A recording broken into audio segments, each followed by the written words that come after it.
Okay, welcome everyone to today's second Tuesday, March 10th, 2026. Today's topic is how to ensure your printers are consistent across printers, across operators, and across locations. Color, in most cases at printing companies, is a very siloed operation, siloed on multiple fronts, meaning typically one person within that shop is responsible for color, and each printer is individually color managed with some program, who knows what. And another printer is color managed by usually a different RIP and maybe even a different profiling program. And everyone could be doing their problem right or their printer right, but you don't know that they're consistent because everything is siloed. And consistency isn't a color problem, it's a manufacturing problem because companies have to look at their environment, not just each printer individually and each operator individually and each plant individually. It's got to be an overall strategy and a manufacturing strategy in terms of um, ensuring that your printers are consistent. Now, before we get too far into today's session, we always go over what's new in the last 30 days with Chroma Checker. And the first thing I'd like to show is our new compare function. When we talk about printers being siloed and each printer uh, working individually, this new capability in Chroma Checker, which I'm going to log into my account, my demonstration account, and show you how in Chroma Checker, we see a report on how each printer is performing. So the Epson is doing great, green is good, conventional is good in this track, needs some help on that track. So individually, each printer actually looks pretty good for at least one substrate. Now, how close do these printers match one another? That's always the question. So let's take my Epson and let's compare it to my Komori. And I can say compare tracks. And now in Chroma Checker, we see the Epson against the Komori, and we see that the difference is 2.9 E factor, which is fantastic. And if I open this up for more information, it shows me the Epson is about 2.2 E factor to the bullseye, which is Grackle. The Komori is about 2.4 E factor to Grackle. And to one another, they're 2.9. This is a phenomenal scenario because based on our research, virtually every print buyer would accept this level of a color match.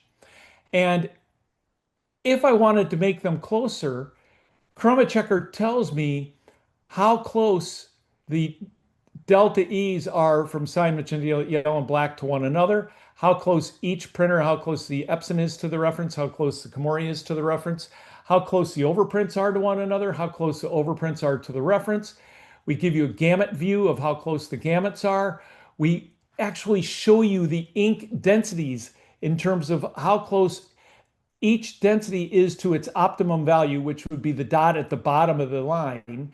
So the Epson is the blue and the Komori is the purple. And it shows me how close they are to one another. Now, these are two totally different technologies, so I don't expect these dots to be on top of one another, but it helps us see if one is too light in density, one's too dark in density, and that causes a much larger difference. And then, of course, our TVIs. So this new functionality in Chroma Checker helps you quantify how close any two printers are to one another. And we actually have a heat map that shows you visually how close they are to one another. So it's a much improved capability within Chroma Checker to help you see if your printers are actually consistent to one another. Now, some other new features we added in Chroma Checker is an ink zone information to the patch list, which kind of hard to see here, but the ink zone is now a part of the patch list if you're getting data from like an offset press. Where Chroma Checker is now supporting the importing of a QTX data color format for color libraries. This is big in textiles.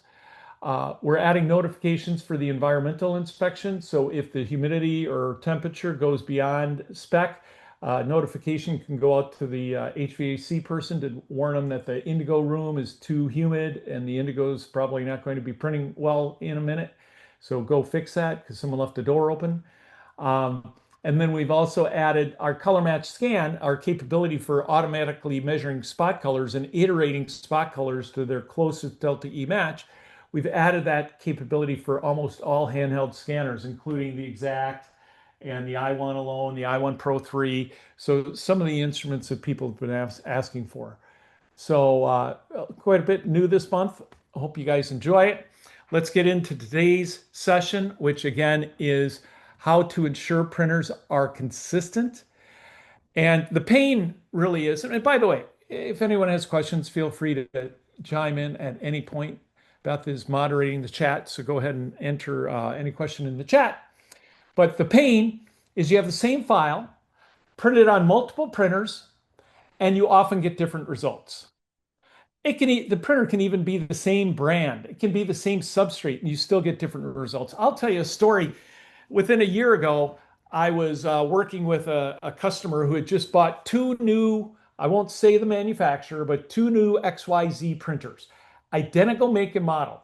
They wanted to use the same profile for both because they wanted to print their files on whichever printer was free. They didn't want to have to choose one printer and then do a reprint and have to remember what that one printer was. So I said, that's just fine as long as the printers match one another from their calibrated condition. And the manufacturer went in there, set the two printers up. We printed out the first target to check the printer. And the two printers were off by 9 E factor, which 9 E factor is like night and day. Nobody accepts a 9 E factor. They were like totally left field and right field. And I'm like, you got to be kidding me. You're kidding, right? This isn't serious. And we, the manufacturer couldn't get these two printers out of the box, calibrated to make themselves consistent to each other or to themselves. They couldn't make them match one another at all. We couldn't even come close to using the same profile on both printers. So you typically want the same expectation on both printers, and it shouldn't matter the make, model, the substrate, the operator, location. You want the same result. And today, for the most part, you don't get that. And because you don't get that, it requires reprints and margin loss. You print something for someone on this printer today, they come back tomorrow for reprints. You do it on that printer, they come back, they're like, what are you doing? It doesn't match. And you know what? Most printers don't even know it doesn't match, which is, again, crazy. We have to begin to look at our organizations as a whole, and consistency is the starting point. I like to ask what percentage of your work is on time in full, meaning you delivered it when the customer wanted it, and it met the customer's expectations. You didn't have to do any reprints. You didn't have to print 50 of them late. What percent is on time in full? If you don't know how your printers are printing, I would say this might be a 50% of your work is on time in full.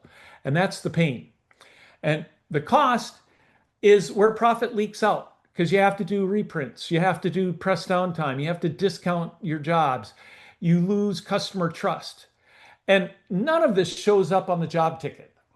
When any of these things happen, most people don't put on the job ticket, oh, we had to reduce it by 50%.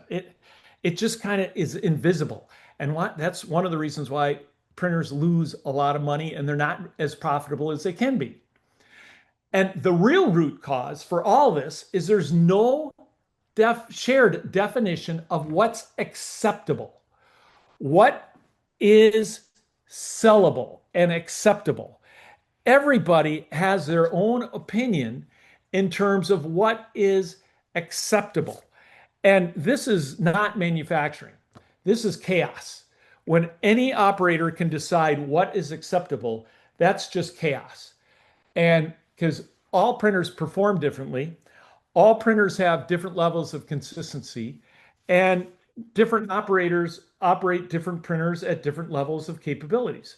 So it's really important to standardize how your entire organization, including the salespeople, understand acceptable and sellable, because you always have that salesperson who says, "Oh, you can do better." It's like, yeah, we as a printer can do better, but we're losing money if we try to make it better. And we quoted this job out at a certain level of color expectations, and now you're asking me to go above and beyond that. Mr. Salesperson, can I take that out of your commission check? Because they're asking you as a printer to go outside of the established boundaries that you have. And today, most printers don't have a shared definition of acceptable. So the printer goes outside those boundaries, and every time you do that, you lose money. So ideally, printers need to qualify what's acceptable and qualify what is the consistency of this printer. What's the consistency of this printer versus that printer? Guessing replaces knowing. You don't know, so you guess. And this is not an operator issue, guys. People don't create the variability. The systems do. So operators inherit unclear tolerances because they were usually doing some other job last week, and now they're told to make this printer print color. And so there's no reference next to the printer on how this printer should look. If it's an offset press, the operator can choose what they want as their OK sheet as the press is coming up to color. They get to choose what the OK sheet without any guide that, hey, it's got to be within 5 units of Grackle. If the OK sheet is within 5 units of Grackle, you can pull the OK sheet. Operators today, if it's 5 o'clock on a Friday and I got a nice date, I'm going to be running my OK sheet and I'm going to be like, that's probably good enough, and just do it. So you've got to have clear tolerances set for the operators. And outside operators, presses inherit mismatch capabilities. Certain presses can produce much more consistent output than other presses. I was trying to find a graphic I have. I have this graphic of an old printing press. I mean, maintenance hasn't been done on this press forever. It looks like it's never been cleaned up. It's a printing press though. And then I've got a state-of-the-art, brand new, clean press. Looks, like it rolled off the assembly line yesterday. And do you think those two presses are going to print the same level of color consistency? Absolutely not. And management inherits surprises. So we've got all these things working against us in terms of consistency. It's got to be designed into the system, just like manufacturing does. It designs the process into the printing devices and the operators so that everybody knows what's going on. And you might say, oh, well, we're G7 calibrated. G7 calibration alone doesn't scale, and it doesn't mean that you're consistent. You can have two prints that are G7 compliant and still have them 8 factor different from one another, meaning nobody's going to accept it. G7, in fact, I'm pulling out a sample here. These two prints are G7 compliant. They both pass G7, but you can't tell me I can print this one, they give you this the next day, and you're going to accept it. G7 alone doesn't scale. You've got to have more control and more consistency. And by the way, guys, I'm not disparaging G7. I'm the second consultant in the world who taught G7 and implemented G7 at shops. I'm a G7 expert trainer. I've been doing it before it was called G7. It's great methodology, and it gives you a shared visual appearance. But oftentimes people think G7 means it's a color match, and it does not mean it's a color match. Not at all. Color match is a different level. You can have two prints that are G7 compliant and they don't match to anybody's expectations. So people need to begin to understand that G7 does not scale. There's a step beyond G7, which is defining how accurate your printers are to the reference, such as Grackle, which is G7. And G7 in your press to get to Grackle helps you get that level of accuracy. But it's not just G7 that gets you there. There's other things that get you there as well. And this is where the trade-off comes in, because if you have too little quality, meaning you're just focused on throughput, you lose customers. If you have too much quality, you have too little throughput and you lose money. So you've got to define what level of accuracy you want to have. Think of a bullseye. How close do you want your press to that bullseye? And the metric to use that for is your E factor, your expectation factor. How close to that bullseye do you need? And then you communicate that to your shop so you have a tolerance that everybody can understand. G7 calibration is a tool, it's not a strategy.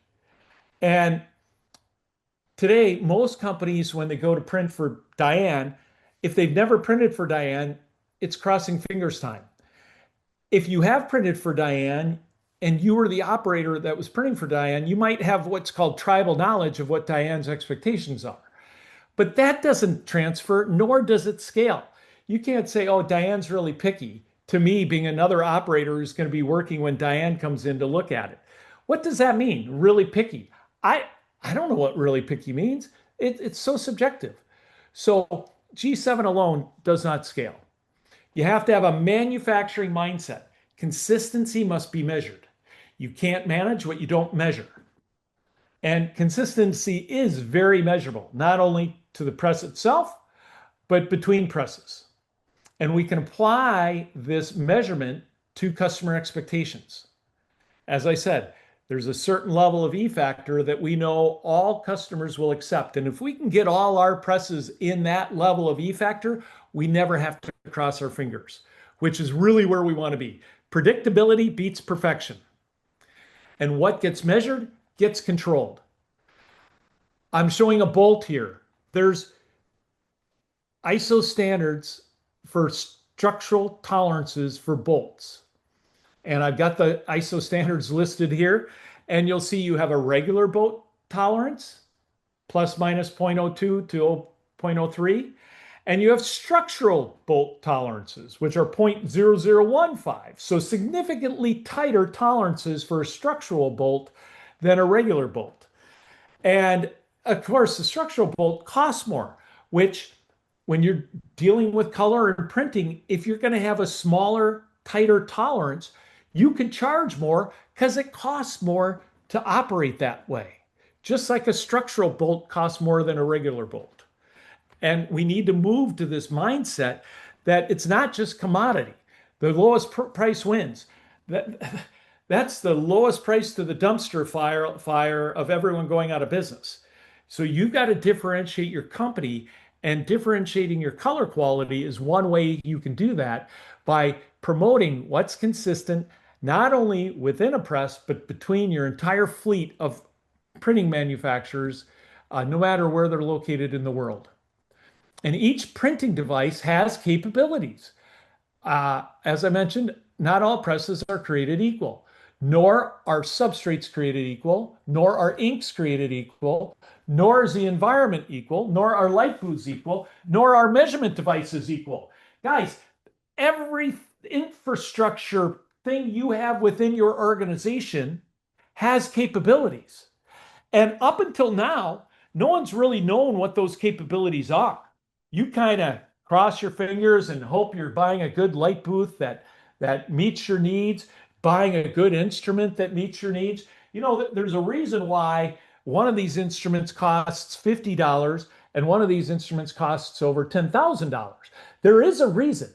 The manufacturers, instrument manufacturers, haven't really done a good job of explaining that to you, but we can explain it to you because we know what the capabilities are in terms of the tolerance, the E factor of this device versus this device. And I can tell you straight up, this device is like a 5 and this device is like a 0.05. So there's a reason why you buy, or there should be a reason why you buy the light blues, the substrates, the inks. You maintain your environment in a certain way because based on what your overall goal is in terms of meeting customer expectations, the environment has to be considered. It's not a siloed decision. Today, so many printers make siloed decisions based on what light booth you're going to buy or what instrument you're going to buy this year, or what substrate you're going to buy for the paper for the printer. Oh my goodness, guys, this is not how manufacturers make decisions. Manufacturers make decisions based on the capabilities of every element within the shop that goes into producing the product. Manufacturing definition is creating a product from raw materials. So creating a brochure from wet ink and paper that meets customer expectations. So knowing this before you print changes everything because some devices simply can't hit expectations that some customers have. And so you've all bought a printer that after you got it in, it didn't do what you were hoping to do. You didn't cover yourself on the PO well enough. So it's a boat anchor just sitting in your shop that hopefully you're not making too many payments on to, to write off because nobody wants it because it doesn't meet your customers' expectations. This this whole thing can be explained and documented and quantified. It's an environment. It's a platform. It's not these individual siloed pieces. And just like every piece of equipment has capabilities, customers have capabilities. Not all buyers want the same thing. If you're a buyer buying print off the internet, chances are you're really forgiving on the type of print that you're willing to accept. If the buyer wants to come in and see the press as it's printing and sign off on it, I can guarantee you they're going to be a lot more picky than the person that's buying stuff online. So you need to understand what their expectations are. And this is really key because there's customers that you don't want. I've had printers who have had customers who have tolerances that are beyond what the industry standards allow for. So their tolerances were so tight that we could not give you an idea. Their tolerances were so tight that if you printed their proof on a proofer at Grackle 2006, they signed off on it. Anyone who remade that proof at a proof matching 2013, they would not sign off on. So the printer had to keep making proofs on a 2006 proof up until a couple of years ago because this customer would not sign off on the difference between a 2006 proof and a 2013 Grackle proof. And by the way, that E factor is about a 1.9. So this customer was extremely picky and it cost the printer a lot of money. And to the point that I know some printers that did work for this customer lost money. Those are customers you don't necessarily want, especially if you have one of those old presses that you're lucky if it can get a 5 E factor of capability because it hasn't been maintained. You don't want a customer that's a 2 if your press is a 5. You will lose money every day with that customer. Get rid of that customer. Find a customer that's willing to live with a 5 or ante up the money, fix the press or replace the press with a press that can do what the customer is asking for. And when we put these pieces together, we define the missing link. Consistency is the capability plus expectation. When jobs exceed capability, when jobs succeed is when capability is less than expectation. So as long as the match that you're providing the customer is better than what the customer is expecting, they're going to be thrilled. Jobs fail when the capability is greater than the expectation. So if the printer is printing a larger E factor than what the customer is expecting, That's when they want a do-over, they want a discount, they want something in return. And it's just insane to me that most printers don't know this number. They haven't defined the tolerance for their shop. I was giving a session out at the Fogra Color Conference last, what, 2 weeks ago in Germany. And I was heading up one of the sessions on packaging. And I asked, how many of you have a defined plant tolerance that defines the level of acceptance between two prints visually? Not one color to another color, but two visual prints to one another. And the whole audience looked at me like I had asked them if they were from Mars. They didn't understand what I was asking for. And that's how printers all around the world work today, is they don't know this number. And if you don't know this number, you're crossing your fingers every time. So what happens when you know your operational clarity? You have fewer reprints, faster approvals, confident acceptance, consistent results across printers, operators, and locations. And you know what? Color stops being emotional. It just does. It's factual. Color by the numbers, real world outcomes. Waste drops, margins improve, customer trust improves, quality becomes provable across printers, operators, and locations. It's no longer a siloed fact. It is a overall platform of color consistency, not only for printer A, printer B, printer C, but instrument A, instrument B, instrument C, light booth A, light booth B, light booth C, display A, display B, display C. All of these parts and pieces in a printer's manufacturing environment can be defined in quality and can be brought together from a consistency standpoint, which then becomes repeatable and trustworthy. So I tried not to teach today a training session. I didn't get into color theory or workflows or measurement math. Clarity comes before optimization. And we're moving from guessing to knowing. The fastest way to improve consistency is to measure. Measure your printers. Compare them to your reference, such as Grackle if you're printing on coated paper. Measure your light booths. Measure your instruments. How many of you have an instrument that's more than a year old and you've never sent it back to the factory to be recalibrated? If that's you, you're not meeting ISO criteria, and the instrument's a wild card. You should be checking the instrument to make sure that instrument is consistent and within your capabilities that you're requiring. There's situations where you might have instrument X on one press and instrument T on a proofer, and the proofer is measuring perfectly with instrument T, and the press is measuring perfect with instrument X. But when you put the proof and the press next to each other, they don't look close. What's the wild card? The instrument. Did you ever do a consistent comparison between instrument T and instrument X? No. Why? Because you don't know how? That's not a reason. That's not an excuse. That's a problem. And you're not a manufacturer.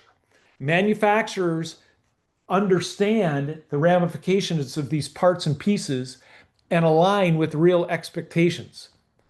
And not just once, it's forever, because these pieces move, they change. So you need to stay on top of them. And it can't be just one person's job to stay on top of them. So in conclusion, consistency is profitable. Stop guessing, stop hoping, start knowing. We're happy to give you a demonstration on any of the components that we've talked about today, but the key is to move out of this siloed approach to color management. Each press is G7. Great. How close are the presses to one another? I don't know. No one's ever asked me that before. How can't you know that? How close is the press to the proof? I don't know. You have digital and you have offset. How close is the offset to digital? I don't know. No one's ever asked me that. You want to share work between digital and offset and flexo? And well, yeah, of course I do. Well, how close are they to one another? Well, can you do the same job on both and the customer is going to be accepting of it? Probably not. Yeah, you're probably right. Probably not. So you need to think about implementing a manufacturing level system to quantify the consistency between all your devices. No obligation, just clarity. Guys, I hope this was a interesting session for you, and I hope it opened your eyes to the things that you should be aware of in terms of running a print shop and trying to move into a more profitable and sustained state. I hope I've given you some things to think about, and I hope you come back to us and ask us more questions and ask to see some things.